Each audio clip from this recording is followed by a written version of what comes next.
welcome back to the Hivemind StarCraft 2 tournament. My name is Evolution Gaming Woodhouse, and if you didn't just watch game number 2 between Scipio and LaserDrill, definitely go do it. Scipio showing that persistence for a Protoss player does win out in the end. It was a very hard-fought game for both players, but LaserDrill sadly falling, bringing the series up to a 1-1 tie, bringing us now to our rubber match, a best-of-1 between LaserDrill and Scipio. And without actually any further ado, let's just get right to it. We do see spawning down here on the bottom left side of MLG Shakuris Plateau, our blue Zerg player looking to put the series away after a defeat in game number 2. We have LaserDrill. And up here in the top right corner, we have his opponent spawning as the yellow Protoss player, also looking to put this series away 2-1 after an impressive victory in game number 2. We have Scipio. Like I said, if you haven't gone and watched these games 1 and 2, definitely go do it. They were both very well played by both of these players. They have nothing to hang their heads about. Just as a reminder, the loser of this match is not out. They will play next week in the losers bracket, and that information can all be found on the Hivemind Facebook page. If you don't know what that is, go to facebook.com, type in MSU Hivemind, and just check it out and see what's up. You'll get all the latest news and happenings from the MSU Hivemind. And here's actually my shameless plug for my page as well. Definitely check out Evolution Gaming on Facebook. Same idea, just type in Evolution Gaming. I'm a little behind on updates, but I promise I will get some stuff up there, especially with the North American Star League starting in 2 weeks. I'm looking forward to that. I definitely like it. So now we do just see both players continuing to go as per normal. Scipio blocking the expansion of LaserDrill as we saw in games 1 and 2. LaserDrill does like to go for a 14 hatch 14 pool, and at this point actually I would like to see him just go ahead and take his third. I don't think that would be a completely horrible idea, but it does actually force LaserDrill to go pool first, which can cause some weird timing issues. Scipio calling himself something inappropriate that we're not gonna repeat here. Standard, like cats, complexity standard. Is that what they're referring to? We don't know. Maybe. If that was the case, Scipio would be hatching this base right here and like just running stuff up, or even hatching over here, as we all have seen cats do more than once. Scipio looking like he is going to go ahead and just take a third, as opposed to letting that go. He is going to go ahead and get the lings out, though, to deal with that scouting probe. A little bit short on money, but that's okay. It's just going for it when he can. Again, it's the thought of eventually in this game that makes it what it is. So we do see the third slash natural going down now for LaserDrill. We do see the lings coming down here to pick away at that. Oh, I just forgot that was called pylon. There we go. Hey, we know what it is now. Pick away at that pylon for Scipio. We do see the natural, or the third, just about done. Scipio now down supply just slightly, though, because of the loss of that pylon. He does have another one building, and he is actually going to go for a robo first. It'll be interesting to see if he goes for a 3-gate robo with the robo first. As you notice, 1-gate robo, let me rephrase that in something that's maybe a little more clear. Gateway, robo, gate is becoming an ever so popular way to do this, and the fast expansion again from Scipio. We're going to have to see again if he can make this work out. It is a little bit touch and go at times. I would actually like to see this played on a ladder, just to see how well this works. Like I said, I've seen players like Huck do what I like to call a suicide expand, where they go 2 gateways in an FE, or go something like a Forge Fast expand, or even a 20 food expand.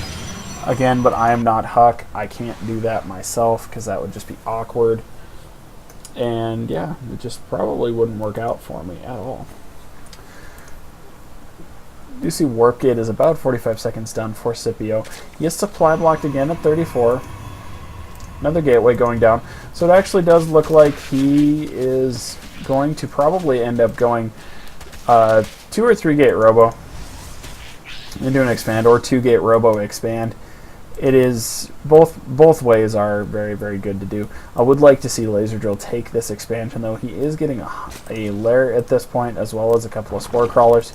He didn't see anything that told him that his opponent wasn't going for something like he has the last few games. The expansion for Scipio is now up, though. The forge going down, so it is just a 2-gate robo expand. Nothing crazy yet. Anyway, we'll have to see. The series has been actually pretty crazy. Kind of, like, not even kind of. It has been very, very exciting to watch these two players go at it. Two very, very skilled players, as we have seen. Still no third base for LaserDrill. Just continuing to pump out lings. And a Roachhorn going down, and is just about done as well. Again, I am a firm believer that if LaserDrill was to push this right now, I don't think it would hurt, because we do see, you know, what's all there. You know, yeah, there are a couple of centuries to cut things in half, but, you know, take the chance at least. I mean, if you get denied, you get denied. Lings are cheap in a lot of ways, and we do see the third now going down as soon as the money comes up for our buddy LaserDrill. Oh, I don't know if I like those force fields. Yeah, he does stop the lings there, but he also killed most of the probes that were sitting there. Ooh, and he does actually...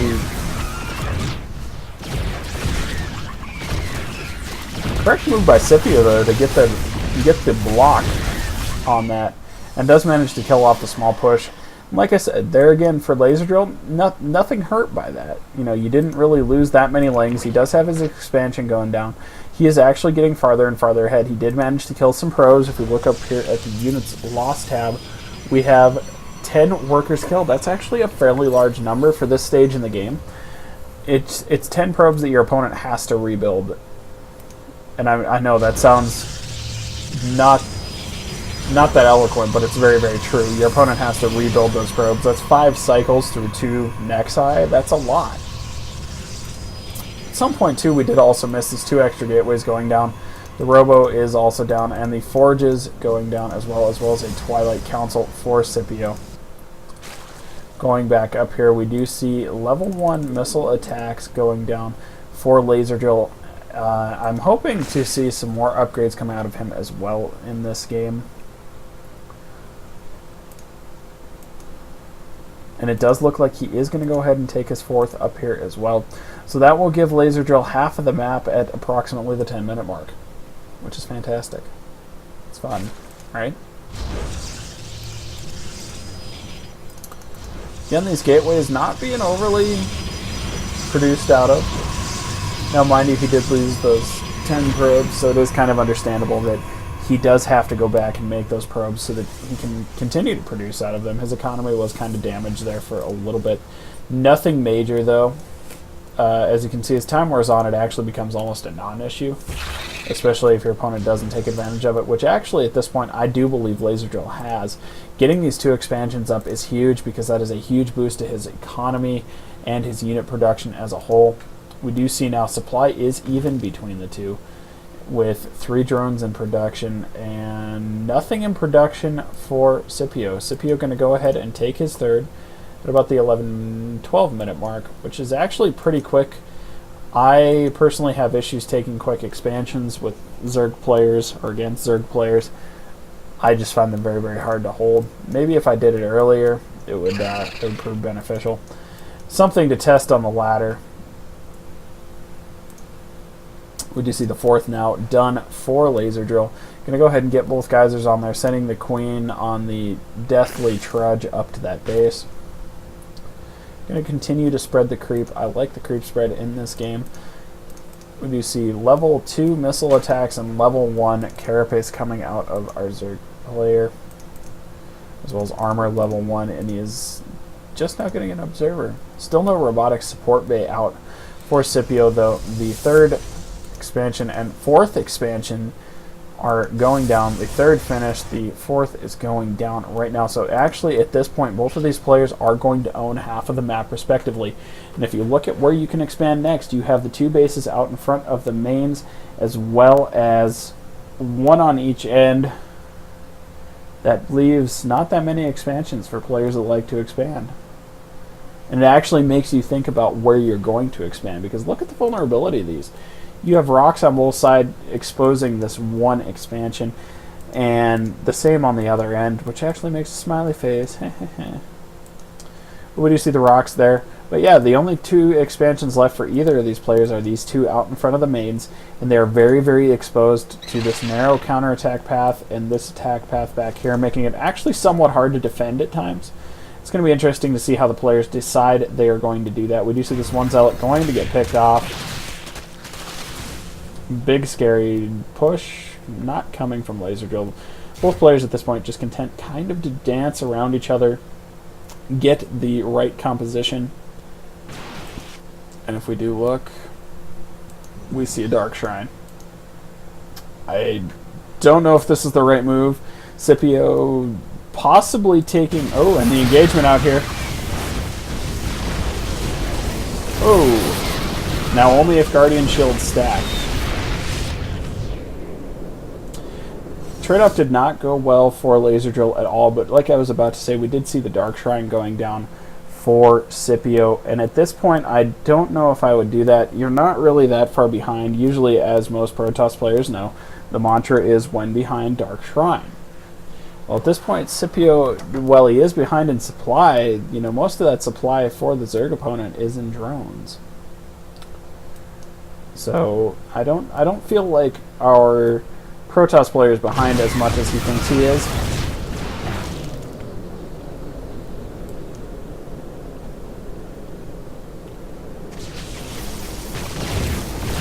Clearing up some of that creep just to keep it from moving across the map, taking out the Zergling standing right there for vision. And we do have mutas. We have mutalisks out on the field. Report, we do have mutas coming up here, and the army of Scipio just content to sit out here in the middle.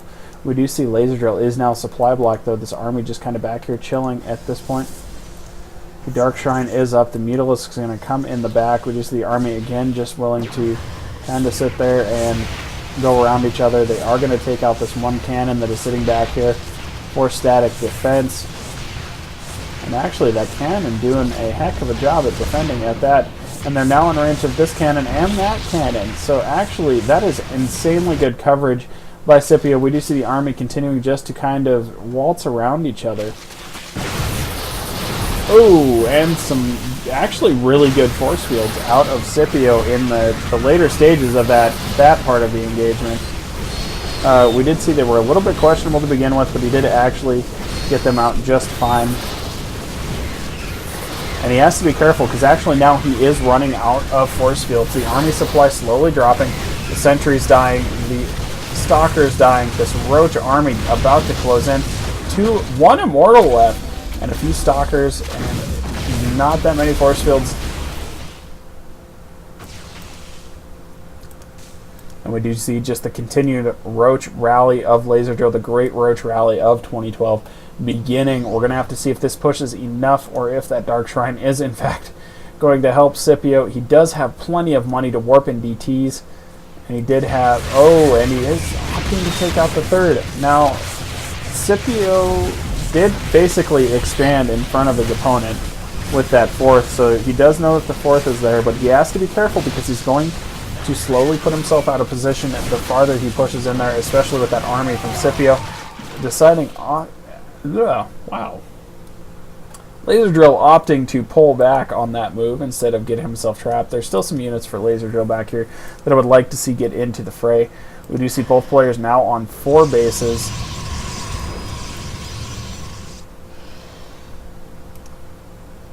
Nothing in this warp prism yet. He could have loaded some DTs in there, I guess, and then came up here. But we're not going to complain, because when behind, Dark Shrine. The most baller building in the game. Just ask any Protoss player, or Huck. We do see the Warp Prism coming in now, going to get shot at by the Queen. Well, the Warp Prism now with enough health that he doesn't have to worry about it. And we do see the mass warping of DTs coming. The Roach is rushing back to try and save this base. The Overseer coming in now as well. And it looks like actually they are going to... He does get the hatchery, but he gets sniped in the process. Did the Warp Prism... It looks like the Warp Prism did go down as well. We do see LaserDrill going to go ahead and take these front 2 expansions. So he actually has a big decision to make should it actually get to the next part of the game for those expansions. And some good force fields by Scipio, cutting that army in half.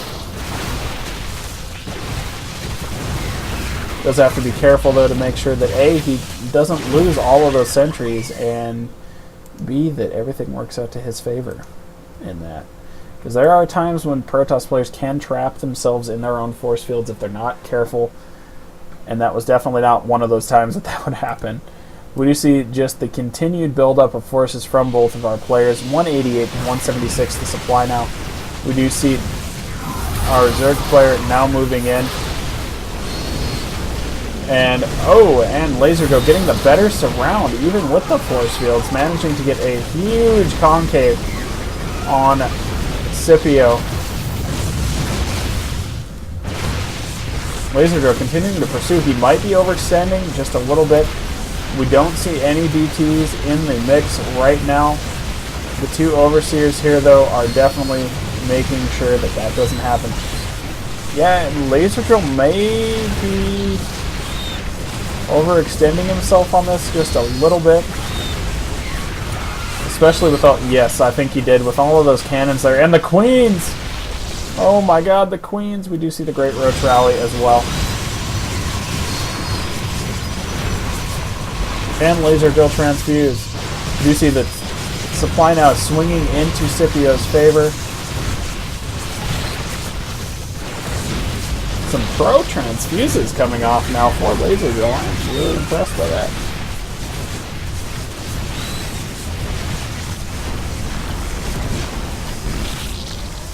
Killing off those Queens and managing to hold off. Supply right now drastically in Scipio's favor is 130 to 104. We do see that push was a little bit of an overextension by LaserDrill. But LaserDrill continuing just to macro up in the bases. He is on 6 bases now to his opponent's 4. We do have to be careful, though, because remember last game where Scipio sat on 3 bases and ended up pushing out with a huge death ball that delivered the killing blow to his opponent.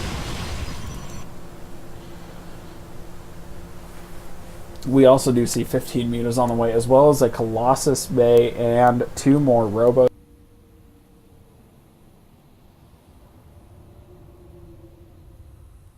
It does seem as though Scipio does prefer this triple, actually, Robo style.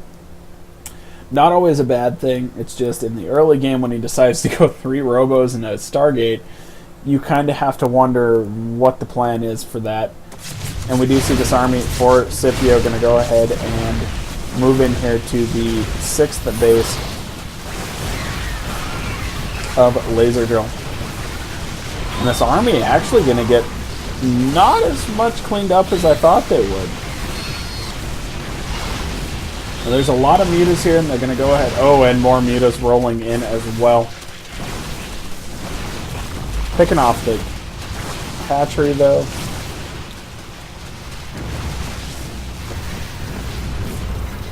And the army from Scipio just about cleaned up, as we do see Scipio going to go ahead and take his 5th. The army from Scipio does get cleaned up, and we do see 3 Archons in the mix as well. That is a lot of mutas, though. Correctly running away from those Archons, because the splash damage from the Archons is enough to kill even the most potent muta ball. Especially when the mutas aren't that far upgraded. We see the mutas upgraded is 0-0, whereas the army of Scipio is on 3-3-2. So actually, this might be a little brutal for our Zerg player, considering the upgrades are just not there. The upgrade advantage in the favor of Scipio right now. Even on ground upgrades, it is 2-2. That is still less than 3-3. See the macro continuing. He doesn't have money at this point, though. He does need to... he fell behind a little bit when it came to the worker count. If we actually do look at the workers, it is 133 probes. Scipio, I think you overdid it there a little bit, buddy. 88 is about the max that most players like to hit with probes. 134 is just a little bit over that. Just a little. You can't see it, but I'm actually holding my fingers out in front of me to signify just a little bit. It's just a little bit over what players usually like to get, but that is okay. We look at his main is mined out. He is continuing just to produce robo units. The natural is mined out as well. The third is getting there after mucho saturation, and oh my god, double saturation. I don't know if that means they mine twice as fast or twice as slow. We'll have to see. We do see the fifth not canceled, or the sixth not canceled for Scipio. That is a huge loss, as we do see the diversion attack successful.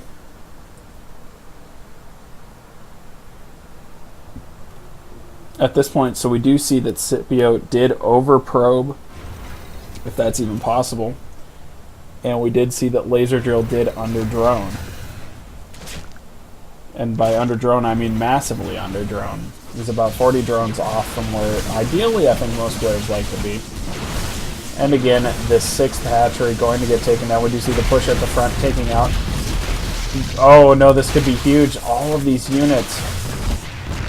The muta's getting fended off from one side, but this is all of his probes. If we look at the units, we see that number drop significantly from 130. He's now down to 101, 100, 94. And the fourth base of Scipio is going to fall. The burrowed roaches up here doing the damage. If we look at the workers killed tab, 69 to 10, but we do see the push coming up from Scipio. Going to go ahead and push into that base.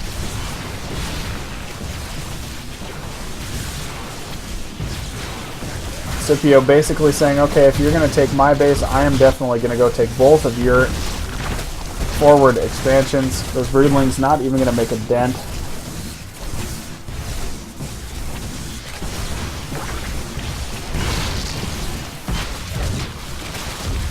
When we continue to look at the workers killed tab, see 97 to 20.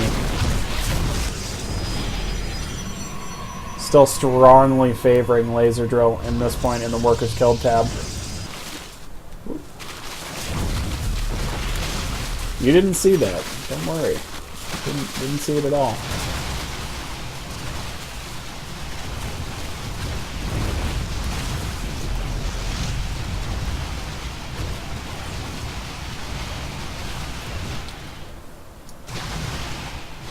The muta's continuing just to do the damage. And actually, I like the way LaserDrill is engaging this. He knows he cannot engage Scipio on a one-on-one basis. He's on 3-3-3 now with a 1-0.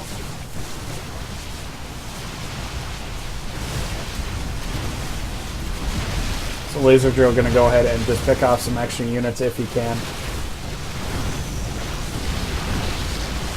That is a lot of mutas, though. That is also a lot of Archons.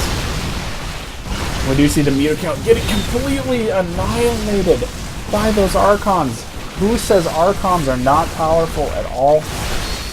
Scipio basically saying, alright, I'll give you my 2 remaining mining bases for all of yours. And we do see the massive oversaturation of that. I guess that would be his 3rd or 4th now. LaserDrill asking, you know what? Saying he's never played that bad in his life. LaserDrill, you still put up a heck of a fight. And the congrats. And there it is. There is the GG for game number 3 between Scipio and LaserDrill. Be sure to check out matches 1, 2, and 4 from this tournament. Be sure to keep up with the Hivemind on Facebook. And make sure to keep up with all the updates from the tournament as a whole.